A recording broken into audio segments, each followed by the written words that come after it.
여러분 안녕하십니까? 정인국 소아과 닥터 데이비드 청입니다. 오늘은 급한 수술이 필요한 그런 경우를 한번 여러분들에게 나눠보고자 합니다. 보통 우리가 영어로 surgical emergency라고 합니다. 보통 이제 emergency 중에는 물론 약으로 빨리 치료해야 되는 그런 병이 있고 빨리 수술을 해야 되는 그런 경우입니다. 즉 보통 옛날 말에 이 세월이 약이라는 그런 말이 있는데 그 속담이 적용되지 않는 것이 바로 이 surgical emergency입니다.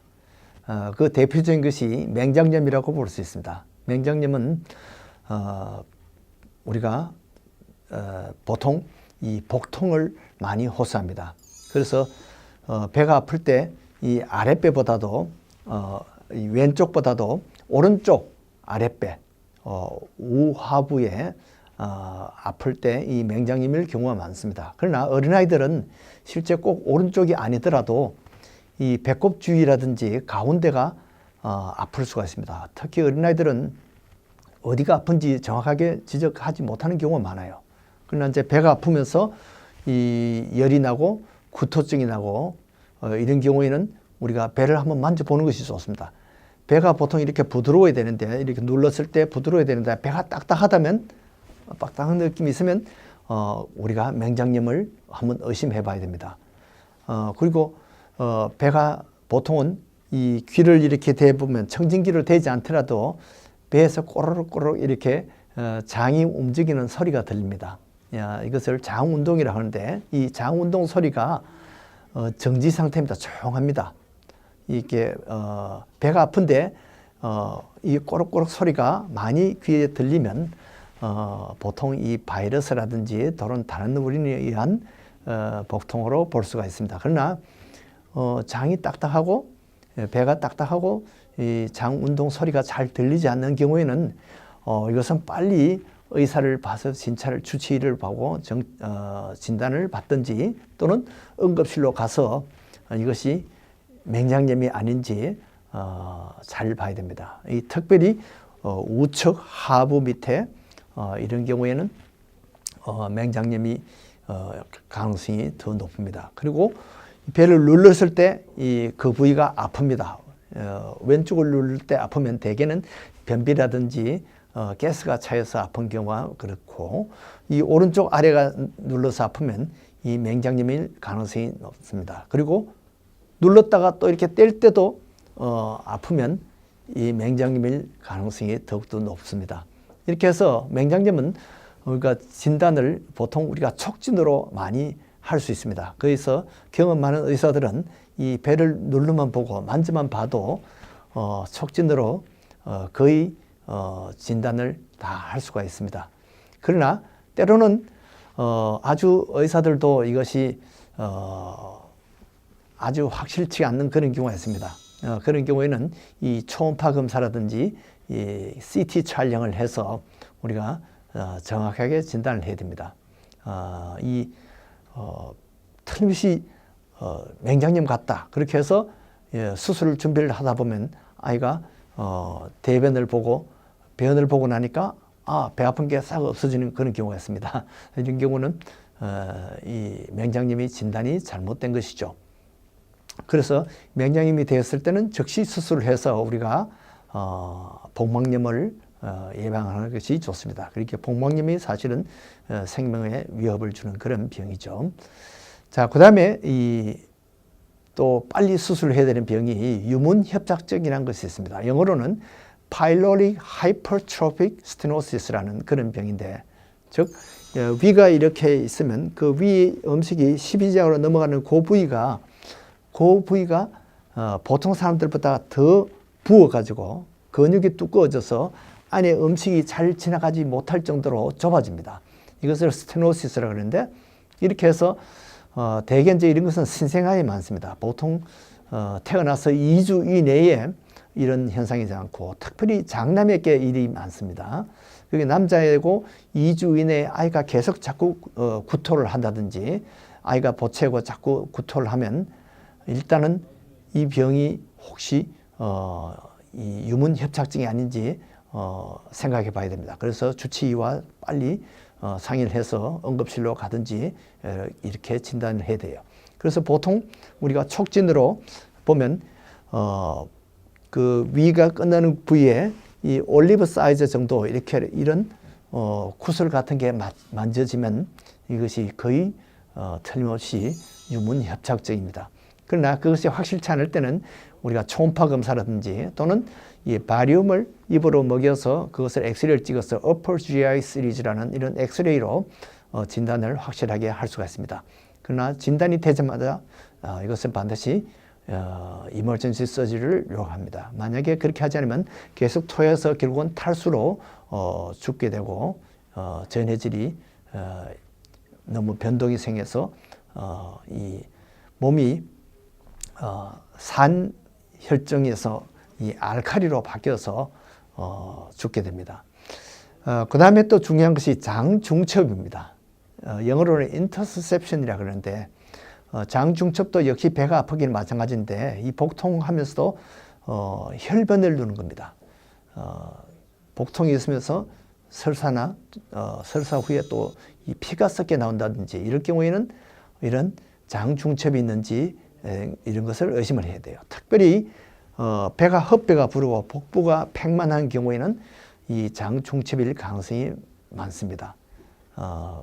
그렇게 해서 이런 것이 의심이 될 때는 우선은 진단과 치료를 동시에 하듯이 이 바리움을 이 항문 쪽으로 집어넣어서 이 바리움으로 이 압력으로 이 장중첩된 부위를 푸는 그런 치료를 하게 됩니다. 그것이 안 되면 할 수 없이 수술을 하게 됩니다. 그래서 바리움이나 이 공기나 이런 것을 주입을 하는 그런 치료를 먼저 하는데 그것이 안 되면 수술 요법을 할 수밖에 없습니다.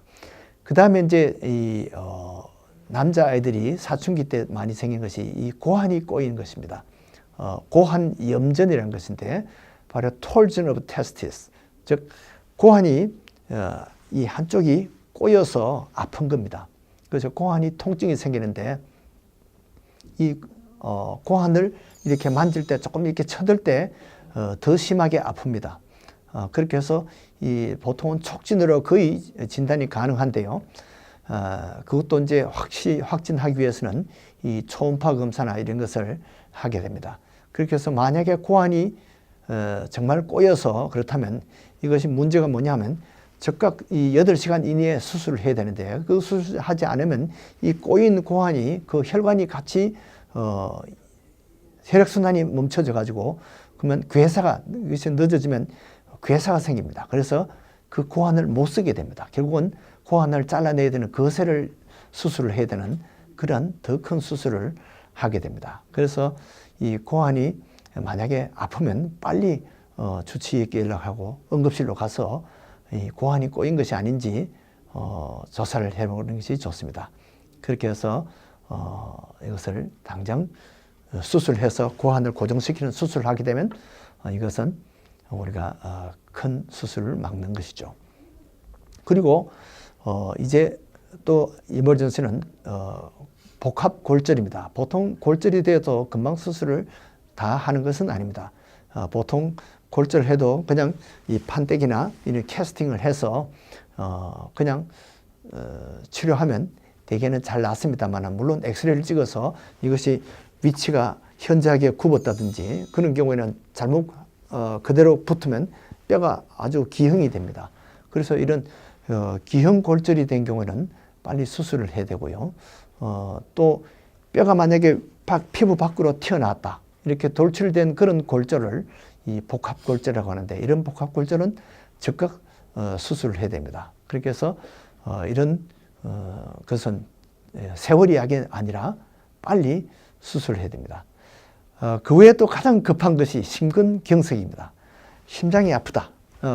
그럴 때는 만약에 30분 이상 심장이 아프면 빨리 응급실로 가서 이게 심근경색이 아닌지 여러 가지 조사를 해봐야 됩니다. 그렇게 해서 만약에 심근경색이 있으면 이 심근관을 연결하는 스텐트 수술을 하게 되고요. 또 이것이 심장이 너무 심하게 망가진 경우는 심장 이식 수술을 합니다. 그런데 또 하나는 이 뇌출혈입니다. 보통 뇌진탕이라든지 쓰러졌다든지 또는 뇌에 외상을 입었을 경우에 이것이 두통이 나는데 이 두통이 계속되면서 구토가 계속 나면 혹시 뇌출혈이 있지 않나 이렇게 의심을 해봐야 됩니다. 보통 그 동맥이 출혈이 되면 빨리 이 증세가 급하게 진정이 됩니다. 그래서 두통이 심하고 빨리 토하고 이렇게 해서 의식이 불명되고 이런 경우가 있는데 더 위험하죠. 빨리 수술을 해야 되고요. 정맥이 출혈된 경우는 이것이 때로는 나이에 따라서 젊은 아이들은 보통 48시간 이내에 이것이 이 피가 고인 것이 증세를 나타내는데 어떤 경우에는 서서히 이 두통이 오래 가면서 몇 주씩 지나면서 이 출혈이 점점 더 쌓인 경우가 있습니다. 나이 많은 사람들은 그만큼 뇌 안에 공간이 많기 때문에 이것이 서서히 발전이 됩니다. 그래서 의식불명이 되고 장애가 오는 경우가 있습니다. 그래서 일단은 이런 경우에는 뇌압을 치료를 하고요. 그렇게 해서 안 되면 결국은 이 혈전을 제거하는 그런 뇌 수술을 받게 됩니다. 그 때로는 우리가 이렇게 기다려서는 안 되는 그런 생사의 고비가 우리한테 닥치는 때가 있습니다. 우리가 때로는 우리 중요한 이 수술을 결심해야 되는 그러한 중요한 고비가 우리에게 있다는 것입니다. 그래서 이런 경우에는 절대 기다려서는 안 됩니다. 빨리 수술을 결심을 해야 됩니다. 그래서 이 성경에도 보니까 요한복음 1장 12절에 이런 말씀이 있습니다. 영접하는 자 곧 그 이름을 믿는 자들에게는 하나님의 자녀가 되는 권세를 주셨으니 이것은 빨리 즉시 돌이켜 예수님을 구세주로 영접하고 회개하라는 겁니다. 회개하고 영접하면 우리의 영혼의 수술이 됩니다. 지금까지 사탄이 지배하던 것이 이제는 수술을 받아서 사탄은 물러가고 예수님이 우리의 구세주가 되고 예수님이 우리의 인생을 책임져 주시고 천국까지 인도해 주십니다. 여러분들에게도 이러한 결단이 복된 결단이 있기를 바랍니다. 안녕히 계십시오.